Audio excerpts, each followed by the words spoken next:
ఏది అవసరం, నిత్యావసరంగా ప్రజలు ఎక్కువ ఏ విధానంలో వెళ్తూ ఉన్నారు, ఏ విధానంలో ప్రజలకు ఎక్కువ మహిళలకి ఉపయోగపడేటువంటి సర్వీసులు ఉన్నాయో అదే సర్వీసులు ఇవాళ కూడి ప్రభుత్వం ఒకటి మీరు చెప్పండి. వైసీపీ ఆరోపిస్తుంది, ఎస్ ఒకటి మీరు చెప్పండి. వైసీపీ ఆరోపిస్తుంది ఎటువంటి పరిస్థితుల్లో నారా లోకేష్ గారు త్వరలో సీఎం కాబోతున్నారు.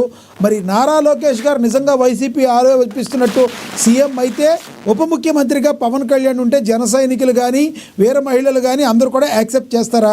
మరి అదేవిధంగా పవన్ కళ్యాణ్ గారు ఒప్పుకునే అవకాశం ఉందంటారా? ఏం చెప్తారు మీరు?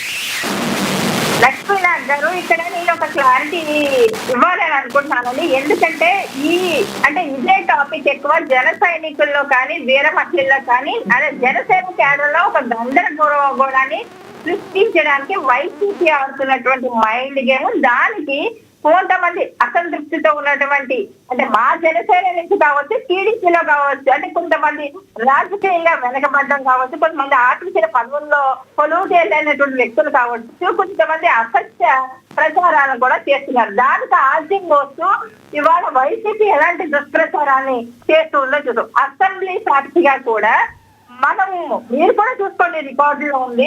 పవన్ కళ్యాణ్ గారు చెప్పింది 10 సంవత్సరాలు రాష్ట్ర అభివృద్ధి కాంక్షించి రాష్ట్ర అభివృద్ధి చెందాలి అంటే కనుక చంద్రబాబు అనుభవజ్ఞ అయినటువంటి చంద్రబాబు నాయుడు గారు 10 సంవత్సరాలు ముఖ్యమంత్రిగా కొనసాగితే మన రాష్ట్ర అభివృద్ధి బాగుంటది అని ఆయన చెప్పడం జరిగిందండి. అంటే కూటమి ప్రభుత్వం కూడా చంద్రబాబు గారు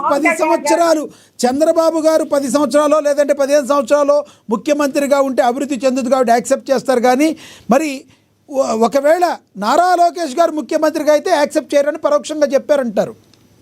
పరోక్షంగా చెప్పినా ప్రత్యక్షంగా చెప్పినా ప్రజలు పవన్ కళ్యాణ్ గారు ఒక నాయకత్వాన్ని నమ్మారు కాబట్టి కూటమి ప్రభుత్వానికి వాళ్ళ అధికారాన్ని కట్టబెట్టారు. మా అధినేత పవన్ కళ్యాణ్ గారు 21 సీట్లకే పరిమితమై 2 ఎంపీ సీట్లు మాత్రమే తీసుకున్నప్పటికీ కూడా పవన్ కళ్యాణ్ గారి త్యాగాన్ని ప్రజలు గుర్తించారు కాబట్టి వాళ్ళ కూటమి ప్రభుత్వం ఏర్పడింది.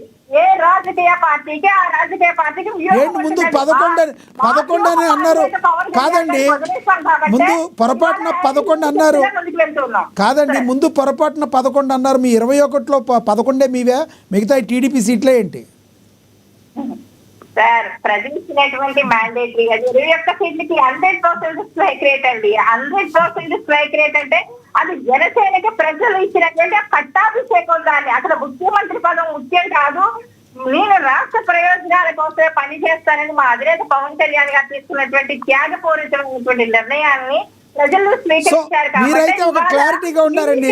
ఇందాక శేఖర్ రెడ్డి గారు మాట్లాడుతూ టీడీపీకి కూడా ఇప్పటి వరకు కూడా రాని మెజారిటీలు రావడం కాదండి, మీరైతే ఒక క్లారిటీగా ఉన్నారు. ఇదే డిబేట్ లో మనం చూసాము, కృష్ణవేణి గారు ఇదే డిబేట్ లో చూసాము. ఇందాక శేఖర్ రెడ్డి గారు మాట్లాడుతూ మన లోకేష్ గారికి ఒక ఎలివేషన్ ఇచ్చారు. ఆయన మామూలు ఎలివేషన్ కాదు, ఆయన ఒక నిప్పు కణిక. ఆయన వల్లే ఈరోజు కూటమి ప్రభుత్వం ఏర్పడిందని ఆయన ఒక ఎలివేషన్ ఇచ్చారు. మీరేమన్నారు? అసలు పవన్ కళ్యాణ్ గారు లేకపోతే మామూలుగా లేదు. పవన్ కళ్యాణ్ గారు ఏం చెప్పారు? కేవలం చంద్రబాబు గారు ఆధ్వర్యంలో డెవలప్ అవుద్ది కాబట్టి మేము ఉన్నామని మీరు చెప్పారు. అంటే అండర్ కరెంట్గా ఏదో జరుగుతుందని మీరిద్దరే చెప్తున్నారు ఇక్కడ. ఇంకా వైసీపీ చెప్పేదే ఉంది కొత్తగా. అంటే చంద్రబాబు గారు ఒకటి మీకు ఇస్తా సార్,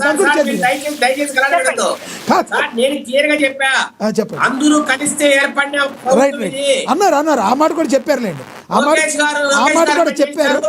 నాకు గలాట పెట్టాల్సిన ఉద్దేశం కాదు. రైట్ ఒకటి మీరు ఆ మాట కూడా చెప్పారు. ఒకటి చెప్పండి, చంద్రబాబు గారు ఆధ్వర్యంలో మీ కూటమి ప్రభుత్వం ఇలా ఉండటానికి ఏ ప్రాబ్లం లేదు. If it is Nara Lokesh గారు ముఖ్యమంత్రి అయితే జన సైనికులు జనసేన నేతలు పవన్ కళ్యాణ్ గారు అభిమానులు యాక్సెప్ట్ చేస్తారా? పవన్ కళ్యాణ్ గారికి అసలు 2 ఏళ్ల పాటు 2.5 ఏళ్ల పాటు షేర్ ఇస్తామంటే మీ కార్యకర్తలు అందరూ కూడా యాక్సెప్ట్ చేస్తారా? నారా లోకేష్ గారు అభిమానులు యాక్సెప్ట్ చేస్తారా? దీని గురించి అసలు మీకు ఏమైనా క్లారిటీ ఉందా? మీ కృష్ణవేణి గారికి కానీ మీకైనా క్లారిటీ ఉందా? మీకు ఇస్తా నేను, కృష్ణవేణి గారు కంక్లూడ్ చేస్తారు. కృష్ణవేణి గారు చెప్పి కంక్లూడ్ చేయండి. లక్ష్మీనాథ్ గారు, మాకు ఒక క్లారిటీ ఉంది, మా అధినేత పవన్ కళ్యాణ్ గారి మీద ఒక క్లారిటీ ఉంది. ఎందుకంటే కూటమి కూర్పు అనేది 2024 నుంచి మనకి 2029 వరకు కూడా కూటమి ప్రభుత్వం పరిపాలన ఉండబోతుంది. అక్కడ నారా చంద్రబాబు నాయుడు గారు ముఖ్యమంత్రి అవుతారు కాబట్టి ఆ రోజు కూటమి కూర్పులో కూడా భాగస్వామ్యంగా పనిచేస్తూ ఇవాళ రూరల్ డెవలప్మెంట్ మినిస్టర్ గా ఏ వ్యక్తి చేయనటువంటి డెవలప్మెంట్ ని మా అధినేత పవన్ కళ్యాణ్ గారు చేస్తూ ఉన్నారు. అలాగే నియోజకవర్గాలు చూస్తున్నా పిఠాపురం నియోజకవర్గాన్ని ధనమానికంగా నిలబెడుతూ ఒక ఆధ్యాత్మిక కేంద్రంగా తీర్చిదిద్దారు. అవునండి, ఆయనకి సంబంధించిన నియోజకవర్గాలన్నీ ఆయన బాగానే చేస్తున్నారు. రాష్ట్రం అంతా చేసే అవకాశం ఇస్తారా ఇవ్వరా?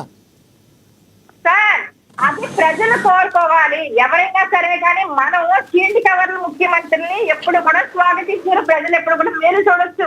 అవన్నీ కాంగ్రెస్ ప్రభుత్వంలో కూడా షీల్డ్ కవర్ల ముఖ్యమంత్రులు పరిపాలన ఏ రకంగా అయిపోయింది. అలాంటి ముఖ్యమంత్రి పరిపాలన చేసినటువంటి వ్యక్తులు ఇవాళ ముఖ్యమంత్రి హోదాలో పనిచేసినటువంటి వ్యక్తులు కూడా వెళ్ళిపోయి వేరే పార్టీలో జాయిన్ అవుతున్నటువంటి పరిస్థితి.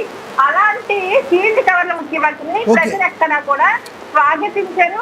ఇక గుర్తు సో ఇదంతా కూడా కూటమి ప్రభుత్వాన్ని నాయకత్వాన్ని ఎప్పుడు గుర్తు పెట్టుకుంటారు. పవన్ కళ్యాణ్ గారికి కూడా ఒక అవకాశం ప్రజలు ఇవ్వడానికి రెడీగా ఉన్నారు. కాబట్టి ఇది మేధోమదనాలన్నీ కూడా జరుగుతున్నాయని మా క్యాడర్ కూడా అర్థమవుతుంది. సో ఇదంతా కూటమి ప్రభుత్వాన్ని విడగొట్టడానికి వైసీపీ చేస్తున్న అనేది కూడా వాస్తవం కాదు.